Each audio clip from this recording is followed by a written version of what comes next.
Hello you, I'm Daniel, and this isn't Christopher Tilley. I am not Chris Tilley. I am Alex Simmons. I guess I am the Bruce Wayne to his Batman, or maybe the Clark Kent to his Superman, or maybe he's just Wonder Woman. I don't know. I thought you were his PA. Maybe. I'm Oracle. I oversee everything here. If you didn't already realise, you're watching the superhero show. Now, yes. Last week we were both at Gamescom, and you saw the most recent build of Batman Arkham Knight. Yeah. The concluding part to Rocksteady's Arkham trilogy. Yeah.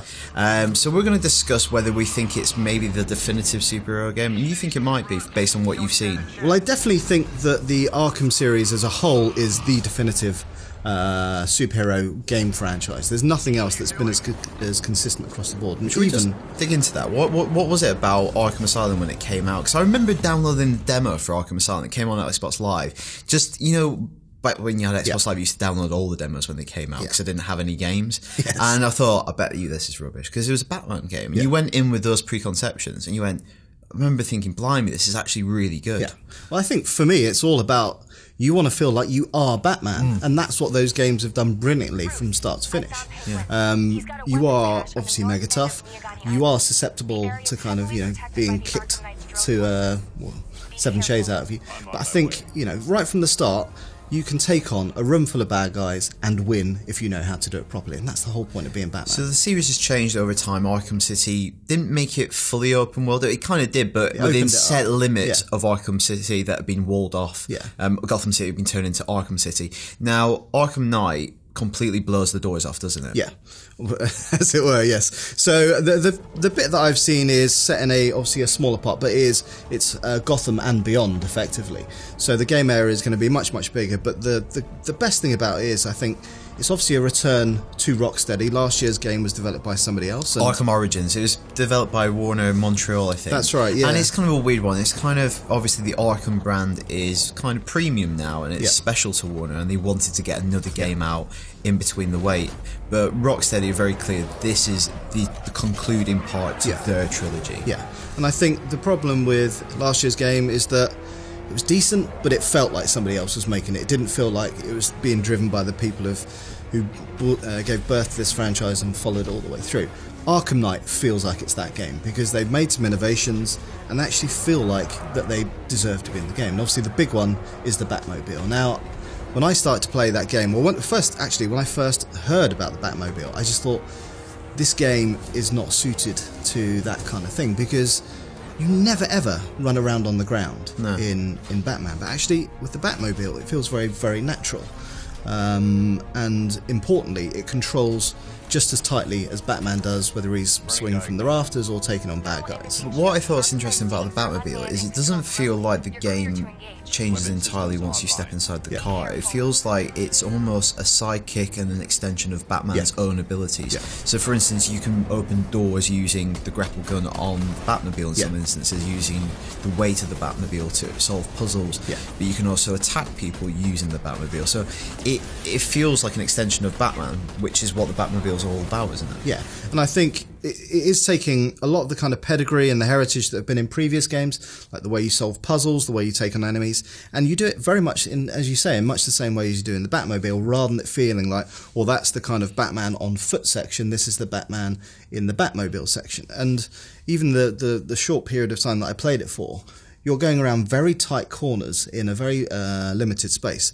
But the Batmobile is so tight the way it handles that it just feels like, you know, I am an absolute badass in this Batmobile. Okay, so I'm really sold on the idea of an open world Gotham City with more verticality, more gadgets, having the Batmobile.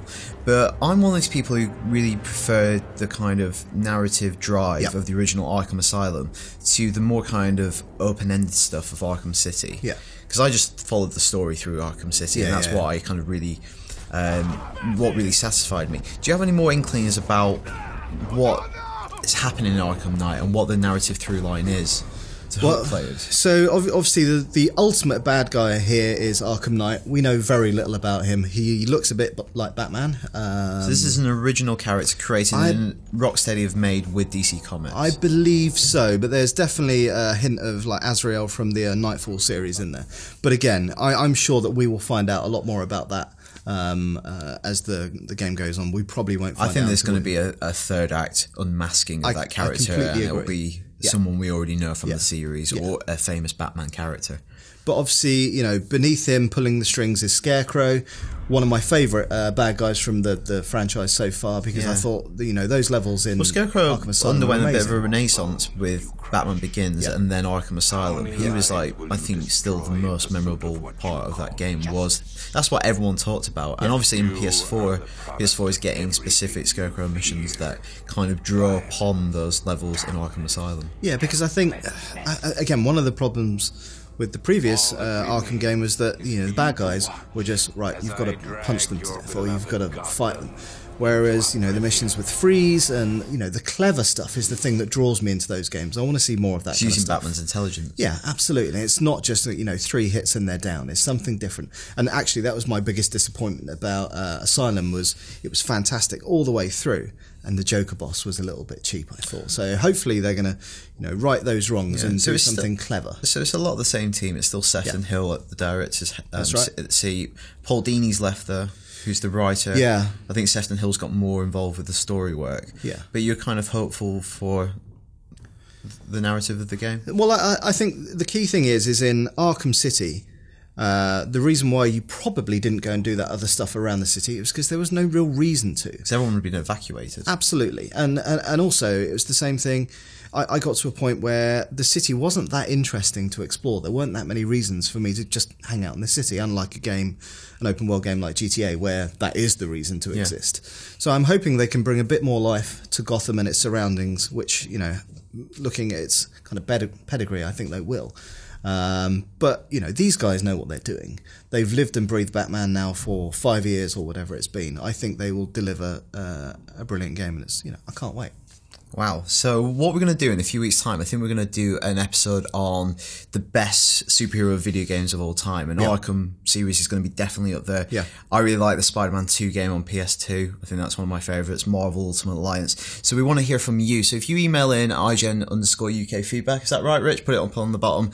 Your favourite superhero video games, we'll go through them in a few weeks' time and try to figure out which is the best video game based on a superhero property. Absolutely. But until then, we'll see you later. Adios.